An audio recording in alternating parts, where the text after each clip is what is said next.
Welcome to the new YouTube channel. If you haven't already done it, hit the subscribe button to follow us all season long for updates and content. So happy that you're here. It's going to be a great year.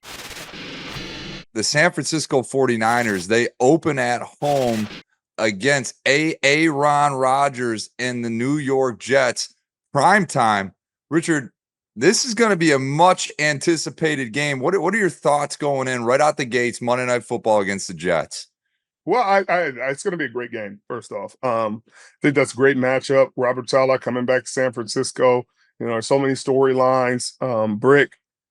It's a great matchup, figuring out what Nick Sorensen's going to be as a D coordinator. How does Brandon Staley fit in? The just dynamic of the defensive makeup, what they look like without Eric Armstead, what Aaron Rodgers looks like. What does Brock Purdy look like in his third year? So many storylines, but I think the San Francisco 49ers get this game because Aaron just hasn't played historically well against them, at least in the last 4 or 5 years. When he's come to San Francisco, whether it's playoffs or regular season, it's usually not going well. You always have the storyline of they should have picked him, hometown kid, he had a shot at him. But I got the San Francisco 49ers winning that game. Then they go to Minnesota, which is a tough place for some reason for San Francisco to play. Everybody remembers the game last year when they zero blitzed right before the half. Maybe why their D coordinator has a different job now.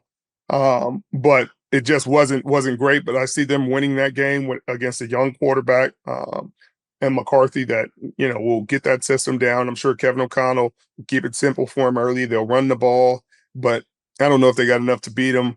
The Los Angeles Rams is just a tough game, tough divisional matchup. It's in LA. Sean and Kyle, Kyle has gotten the better of Sean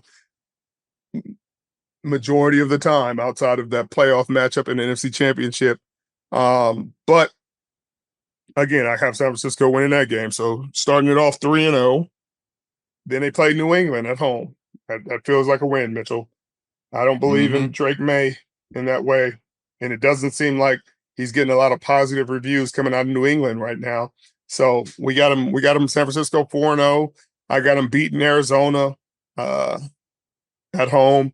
The Seattle matchup, I will be there, Mitchell, Thursday night. That's going to be really fun. The Sherman Bowl. The Sherman Bowl, as they call it. I think that's going to be a really fun game, a tough game. I'm excited to see what Mike McDonald draws up because he drew up a really great scheme for San Francisco last year when he was with Baltimore. Gave Brock Purdy and that offensive line a lot of problems.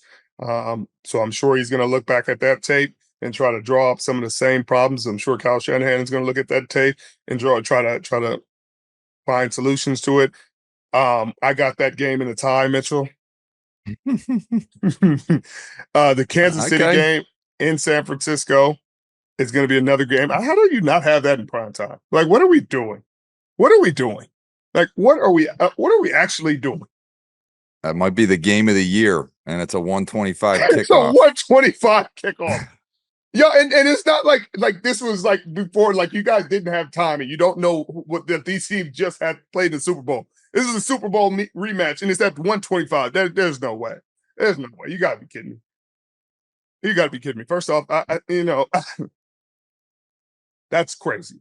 But I think that's going to be a really good game. Patrick has been the Achilles heel of this team, both regular season and postseason, obviously won 2 Super Bowls on their back. I think San Francisco have a good plan. I thought they had a good plan for him in the Super Bowl.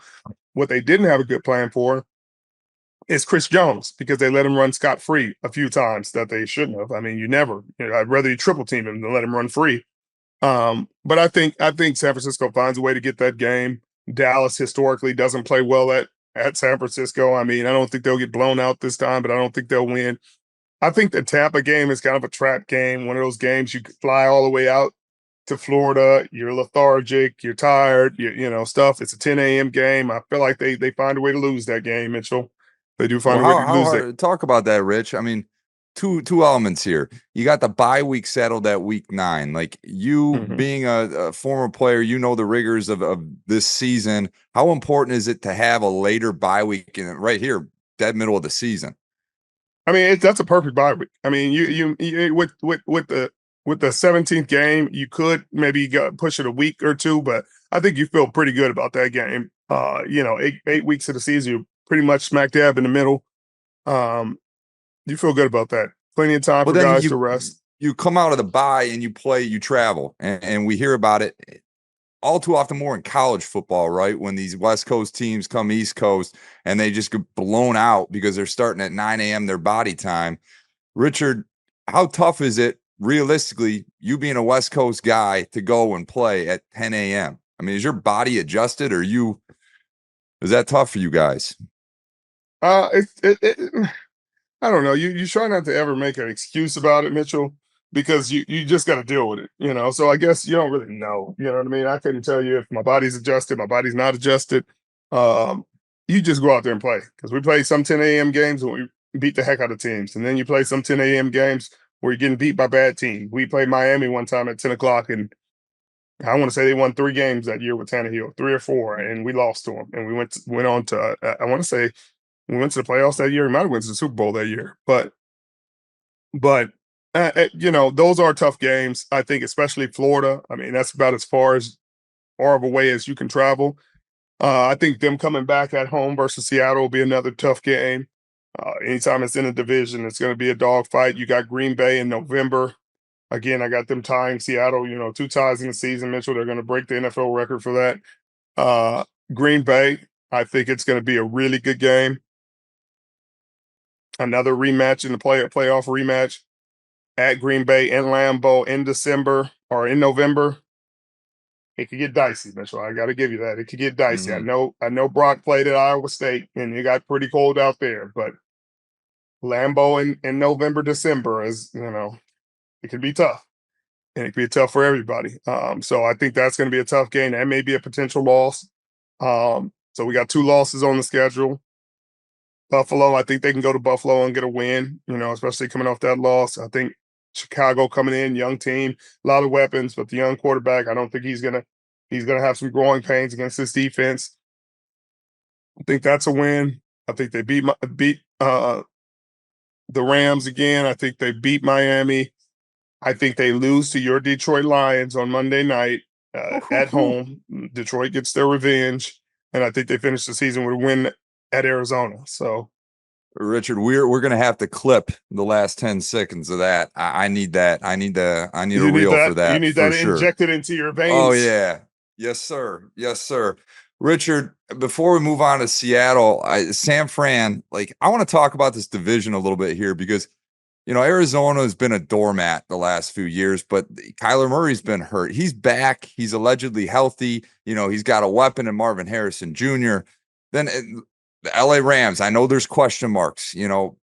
Losing Aaron Donald's a huge loss, but at the end of the day, Puka Nacua is one of the rising stars in this league, right? I mean, you got him, you got Cooper Kupp, you just drafted another running back in Blake Corum. You pair him with Williams, and all of a sudden the Rams offense looks pretty dynamic. And then the Seattle Seahawks. I know it's easy to say San Fran is going to win this division, but how tough is this division now? I mean, I feel like it's getting sneaky good, Rich. Mitchell, in the last decade, it had to be known as one of the best. From 2010 to 2021, 2022, it had to be the toughest division in football. I mean, I think over half the Super Bowl, half the NFC contenders came from the NFC West. I think, the Niners went twice to the Super Bowls. In Seattle, we went twice. Actually, the Niners went, yeah, twice. Yeah, twice, and then Arizona went once. The Rams went Yep. once. You know what I mean? It's no, Arizona lost an NFC Championship to Carolina, but they were in it. The Rams went. What did the Rams go twice? Oh, they lost to Yeah, they they went. won They went twice. twice. They Yeah, they went lost and twice. They won. went one golf, and then they went with Stafford. So if you Yep. think about it like that, Mitchell, that's a lot of Super Bowl appearances. That's what, 6 Super Bowl appearances in the last 10, 12 years. That's a really tough division from 3 different teams. 3 different teams. Mhm. San Francisco just went again. So that's 4. So that's 3. So that's, you know what I mean? And so, yes, this is a really tough division. It's been a tough division. It could go any way. I think San Francisco is obviously the favorite because of what they've done in the past 5, 6 years. They deserve that kind of credit. New head coach and Mike McDonald. Great defensive mind, great defensive scheme, but it has to be seen how it will translate in Seattle. Geno Smith had a really good year the year before, Pro Bowl year. Had a little bit of an off year, a little banged up. Offensive line got banged up. See if he can rebound because they got more weapons offensively. Your boy K9 got banged up a little bit. And then the Rams. The Rams did a lot with a little bit last year. A lot of unknowns in Puka Nacua, Kyron Williams, the offensive line, some of the pieces on defense, and they showed up in a really big way. And I think that they'll continue with that momentum. So it's going to be a fun division to watch, no question.